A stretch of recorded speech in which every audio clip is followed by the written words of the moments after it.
Eyes up. 1, 2, 3.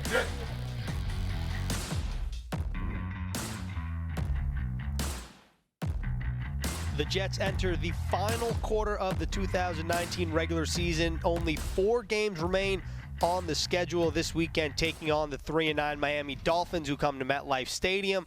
Welcome into practice today, presented by SiriusXM. Ethan Greenberg, Eric Allen, Olivia Landis in the field house yet again. It is chilly in there, but the fourth quarter of the season is here. The Jets only have 4 games left. It flies by. It's a long season. It's this weird in between everything at once. And it starts with the Dolphins on Sunday. The Jets, of course, wrap up the season against the team that they started the season with, the Buffalo Bills. And in between, we have 2 AFC North games. It's going to be a tough stretch. When we saw the schedule way back in April, we thought, wow, that's a tough finish, because the way it's actually unfolded now, the green and white are probably playing 3 teams. Baltimore is a team that's averaging 34 points a game, Greens. A lot of people think that's the most complete team in all of the National Football League. We'll see Lamar Jackson short week Thursday night. Then you come home, you play the Pittsburgh Steelers, who are right in that wild card mix with that 7-5 record. And then, like you said, the bookend Buffalo Bills, because you started the season at home at MetLife. Now you end the season in Orchard Park. And the Bills right now looking pretty good for at least a playoff spot. They might contend for the AFC East with a 9-3 mark. But double duty, I think, for the Jets coaching staff. Robbie Anderson and company, they got to be focused on the Miami Dolphins. The coaching staff this week, I think, has to prepare this squad for Miami, but also that look ahead for the Ravens, because they're running an offense that we're not seeing anybody else run in the National Football League with Lamar Jackson. You're only going to have basically 2 days to prepare it next week. And the Jets will be without C.J. Mosley for the remainder of the season. Mosley was placed on injured reserve yesterday, only played in 2 games this season, really only 1 game, which was the season opener. He had a tremendous Jets debut, scored a touchdown, had a fumble recovery. And then from there, it's really just a series of unfortunate events for Mosley. Yeah, so 12 tackles, 1 quarterback hit. You talked about the pick 6, 2 PDs and all. He gave it a go against the New England Patriots. Unfortunately, went down, making a fantastic play in that season opener with the Jets having that double-digit lead in the third quarter.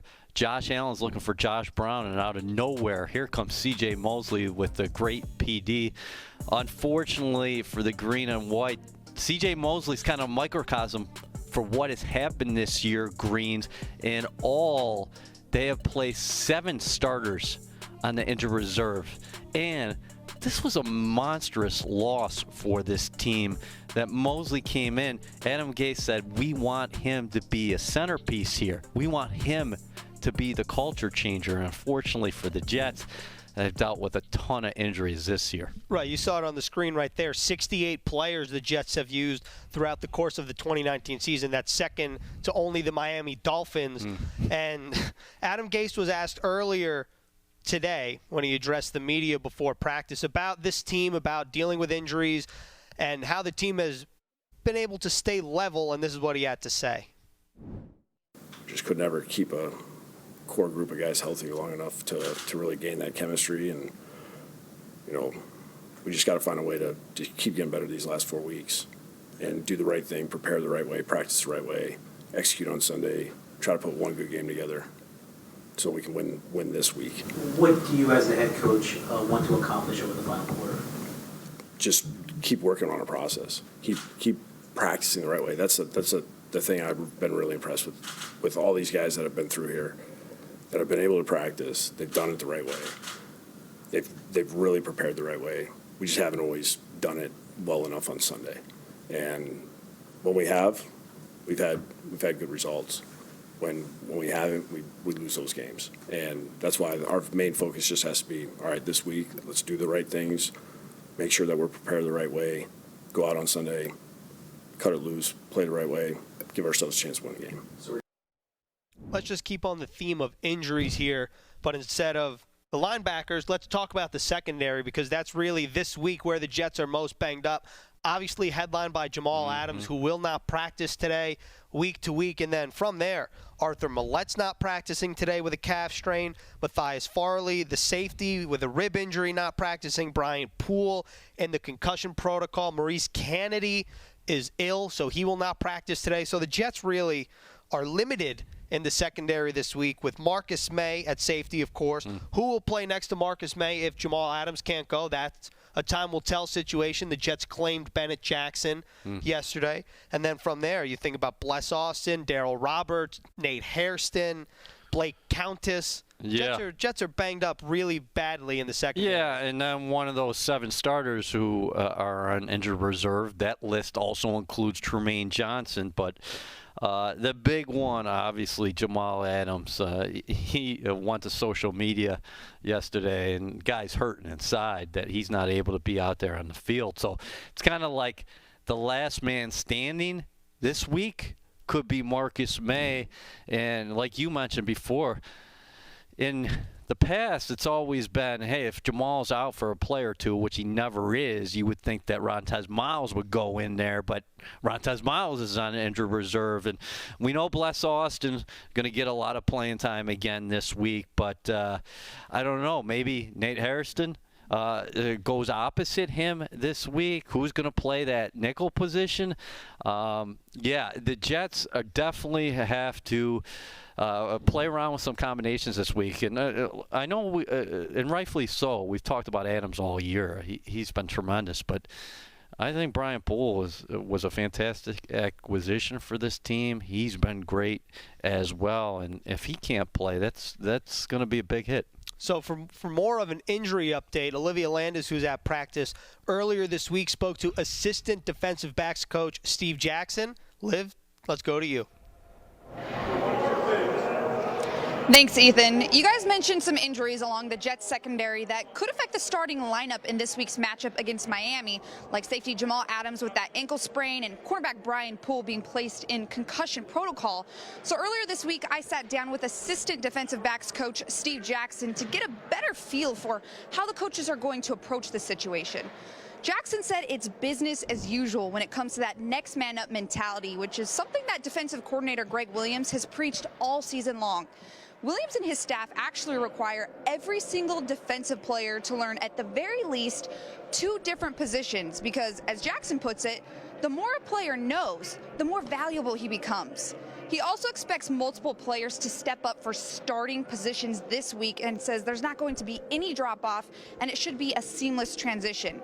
Jackson knows a thing or two as well when it comes to Williams and his defensive approach because not only did he used to coach for Greg Williams, but he also spent his entire 9-year playing career under Williams, starting in 1991 when he played for the Houston Oilers and the Tennessee Titans. He said even back then, Greg Williams required me to learn almost every position along the secondary. So it's safe to say that Greg Williams and his defensive approach haven't changed much. Ethan, EA, back to you guys. Thank you, Liv. It's fair to say Steve Jackson knows a thing or two about Greg Williams. He's known him since he was 17 years old.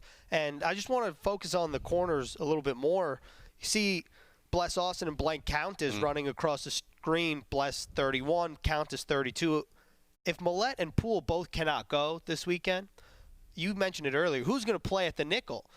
Is it Nate Hairston, who has some experience there with the Indianapolis Colts? And then maybe you have Bless Austin and Darryl Roberts or Maurice Kennedy if he's healthy by the time Sunday on the outside. I mean, it's really – Adam Gase said this earlier. Greg Williams, he's been creative all season with the secondary and with the injuries, but this week might have to be another level of creativity. Well, you got to love Greg Williams because, he'll look at this as a challenge and he'll get these guys ready. And Denard Wilson, who is the secondary coach, and Steve Jackson, who is the assistant defensive backs coach, are going to coach these guys up, and they're going to have to cross-train. There's no doubt about that. Speaking of cross-training, last year when Marcus May didn't play, Darryl Roberts, who started his career, of course, on the outside, went to free safety. So could he play some safety this week? Yeah, I didn't even think about that. That's a very interesting point. Roberts, to your point, started 5 games at corner and then 5 games at safety. And if the Jets don't have Jamal Adams, who really is the heartbeat of this defense, is going to be a game changer for the defense. And Roberts has played a little bit inside. I mean, doesn't have a ton of experience playing inside either. But since you have the Adams injury right now, and there's Greg Williams and Adam Gase having some discussions, and those guys are going to talk a lot this week. You got to watch 27 because he's going to get a lot of reps this week no matter where he's playing. I think it somewhat goes unnoticed how good of a season Jamal Adams has had for the Jets this year. You think? Obviously, yeah, I honestly do. Obviously, he's a Pro Bowl player. He's the Jets' heartbeat, like I said earlier, like Gay said. But when you look at the stats, he leads the team in tackles with 77. Neville Hewitt is second with 54. Mm-hmm. All right, so big discrepancy there. He leads the team in sacks with 6.5, quarterback hits with 14, pass defenses, and forced fumbles. So not only is Jamal Adams been super effective against the run and rushing the passer, but he's been extremely effective in pass coverage too, which of course was kind of the knock on Adams coming out of the draft. Well, listen, he's a film junkie. He loves ball. He's so instinctive. He understands how offenses are trying to attack him, and he has been paired up with the perfect guy right there in Greg Williams, because Greg Williams knows how much pressure Jamal Adams can put on an opposing offense, because you line him up inside the box. Is he coming? And if he's coming, who's taking him? Because most times in the National Football League, you're going to put a back on a safety in blitz situations. But he's been a pile driver. He's been just going through everybody, especially of late. Unfortunately, Jamal Adams injured his ankle. Gase said on the 5th or 6th play against Cincinnati Bengals. We were both upstairs in the press box. I didn't notice Adams' injury until he actually ran out before halftime. But there's the guy who's been in the backfield all year, Marcus May, and the aforementioned Darryl Roberts. But, yeah, listen, he's been great. He was a Pro Bowler last year, Greens. I would say this year, is he going to be a first-team All-Pro? Because that's a different accolade, a different achievement in itself. And Jamal Adams was the team MVP last year. You have to say, going in the final quarter of the season, he's the odds-on favorite to be it again. Yeah, I second that. And turning the page here, this Sunday, MetLife Stadium, Jets-Dolphins, it is the My Cause, My Cleats game for the Jets. And the Jets have 13 players who will be wearing different cleats throughout the game, representing different charitable organizations. You list like Sam Darnold, pediatric cancer, Jamison Crowder for Down syndrome, Jonathan Harrison, of course, anti-bullying, Brandon Copeland for youth development. The list goes on and on. Calvin Beachum, Braxton Berrios, Daniel Brown, Marcus May. I mean, there's an entire list. Like I said, 13 players. Great cause, no pun intended, but I think the NFL doing this is great to break the uniform rules for a game. Yeah. I think it's really cool. And I kind of wish we could have this every week, but there's so many worthy charities and foundations out there, and that gets lost in the mix because we're so focused on what happens between the white lines on game day for 3 hours. But these guys, yeah, they practice hard, they train hard, but a lot of them are very active in the community, and the Jets have a good group of fellas, and I do think this is a tremendous showing that they're saying to kids, in some cases, like Sam Darnold, talking about pediatric cancer, is that, hey, we got your back, we're thinking of you. Speaking of Sam Darnold, when you think back to the last time the Jets played the Dolphins, Sam Darnold had a costly turnover, but really that game in South Florida laid the foundation for the Jets to take an offensive spike in performance. And Sam Darnold alone in weeks 9 to 13 really stepped up his play. You look at his numbers right there, 64.2 completion percentage, 1,337 yards, 8 touchdowns, only 2 picks, and 2 rushing touchdowns. I mean, he's been great. He's been good.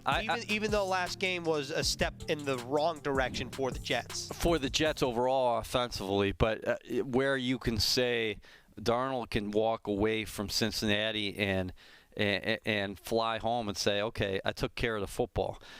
if you don't take care of the football, then you're hurting the team. He has not been hurting the team of late. They did not have any offensive rhythm against Cincinnati. You wonder, Greens, if that game would have been any different if the ball didn't hang up there on the 2nd and 1 from the 40 where Robbie Anderson had his hands underneath it in the end zone, or that Braxton Berrios drop on the first drive, so the Jets had to settle for a Sam Ficken field goal. I wonder if you always go back to certain plays, certain moments. Maybe that game's different if you score 7 on the opening drive against a winless team. But, yeah, that's where he's improved the most, the ball security. He's making better decisions. He's also talked about, we're looking at him from the waist up right now, but you got to look at the quarterback position as a whole, and he says his feet are getting better. It's been something of a focus from him and the coaching staff that make sure you are squared up. Don't throw it so much off balance. Make sure you are following the proper techniques when you unload that football. The Jets' offense was vastly different against the Bengals than their 3-game winning streak. In weeks 10 to 12, the group averaged 34 points, 365 yards, only allowed 5 sacks, compared to last week, 6 total points, 271 total yards, and 4 sacks. So really what stands out outside of the points is the offensive line play. Yeah. And they've been banged up all year, but they did a great job in weeks 10 to 12, not so much against the Bengals. 6 holding penalties, and I talked to Gase about this, and you can watch the Adam Gase show Sunday morning at 11:30 CBS here locally, or it's going to be on NewYorkJets.com and Jets app. And he said, we talked to the guys about this. We knew this crew, what they're looking for in terms of holding from the offensive line position, because you can say it. If you watch the film, every play, there probably is a hold in there, but this crew specifically called the game a little bit differently, and the Jets didn't do a good job adjusting because there's 6 holding penalties. Any time your opponent, in this case Carlos Dunlap, is AFC Defensive Player of the Week with 3 sacks, that's a tough pill to swallow. And again, the run game didn't find its consistency, even when they did. They spring Le'Veon Bell for a season-long. What would have been the season-long 23-yarder comes back because of a holding penalty. In Week 9, when the Jets took on the Dolphins, Sam Darnold was sacked 3 times. Of course, you have to watch the offensive lines play this week, coming off a poor performance last week. And every week, Olivia Landis and Bart Scott break down some next-gen stats presented by Amazon Web Services. This week's subject, Darnold's favorite target, Robbie Anderson.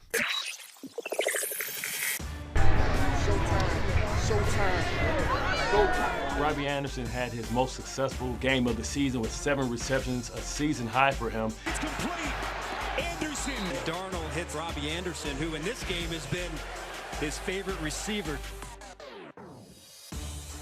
It looked like he really experienced most of his success lining up in the left side of the field, running to Sam Darnold's vision, going from the left to the right. Darnold up the seam, is caught. Robbie Anderson.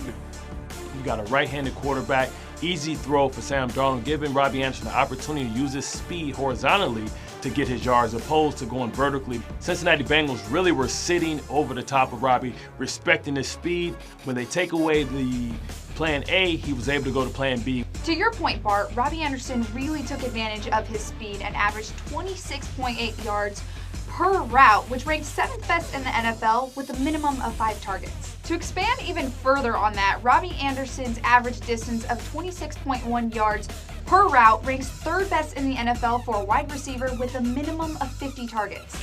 To you guys out there, what does that mean? That means that Robbie Anderson is really starting to add more routes to his route tree as he understands how defenses are trying to play him. They're playing him for his speed, so he has to find other ways to be effective, and he's finding that through drag routes, 9 routes, 7 routes, and also the deep hitch, the comeback, as teams are afraid of his speed, creating a lot of cushion between Robbie and the defender. Sam's doing a great job at hitting him on those 15-yard out routes.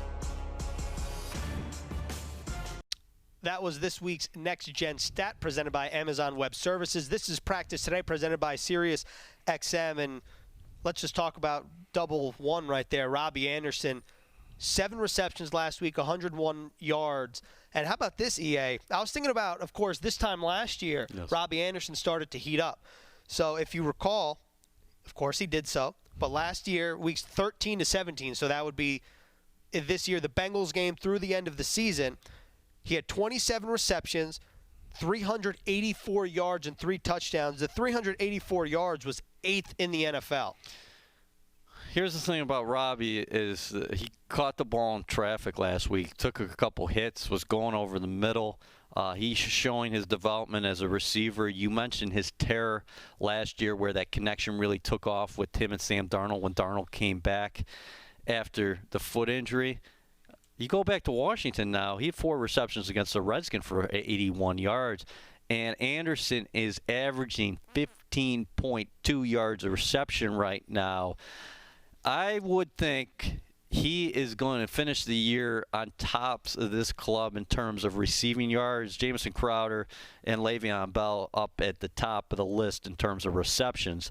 And I don't know if he's going to catch Ryan Griffin's got the 5 touchdown catches, but Robbie's got 3 touchdown catches. He's definitely a guy to watch, and that's some fantasy advice for you. Greens was dropping some knowledge because if you look at Miami statistically across the board, Dave's had some issues defensively. I would anticipate Robbie's going to have another decent showing on Sunday. When the weather gets a little chilly, long story short, Robbie Anderson starts to heat up. And let's talk about some special teams here on practice today, because when you look at who leads this team in coverage tackles, Danny Brown and B.J. Bello, the unsung heroes of this Jets core. Yeah, I thought we should pay the special teams guys some love. And Daniel Brown, he caught a touchdown pass against the Washington Redskins on that first drive a couple weeks ago on the really out and up when Darnold escaped the pocket. But he was brought in here, yes, to give you some depth at the tight end position, but also for special teams prowess. He leads the team with 10 tackles. And Bello is a guy who I find is fascinating because he hasn't played that long with the Jets. He came in here in the middle of the fall, or late fall, and now this guy's got 9 special team stops already. All right, let's talk about Sunday, but not about the game anymore. It's WWE Day at MetLife Stadium when the Jets take on the Dolphins. And EA, big wrestling fan growing up. I was a wrestling fan growing up. And the thing that sticks out to me, the Jets did this last year. I interviewed The Big Show, who is, I mean, you might guess it. He is the biggest person I've ever seen in person. He is a big show. 7 foot, 383 pounds. His palm. Oh. Hey, here you have it right here. His palm, when he reaches across me, is the size of my entire right shoulder. Looks like you're ready for your senior portrait right there.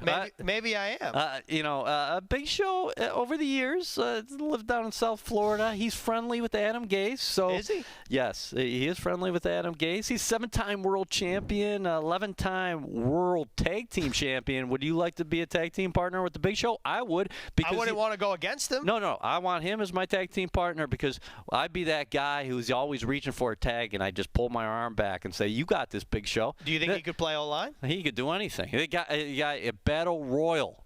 If that erupts at MetLife Stadium between the Jets and the Dolphins, I'll put him in with the green and white jersey or whatever we're wearing on Sunday. All right. There you have it. That was practice today presented by SiriusXM.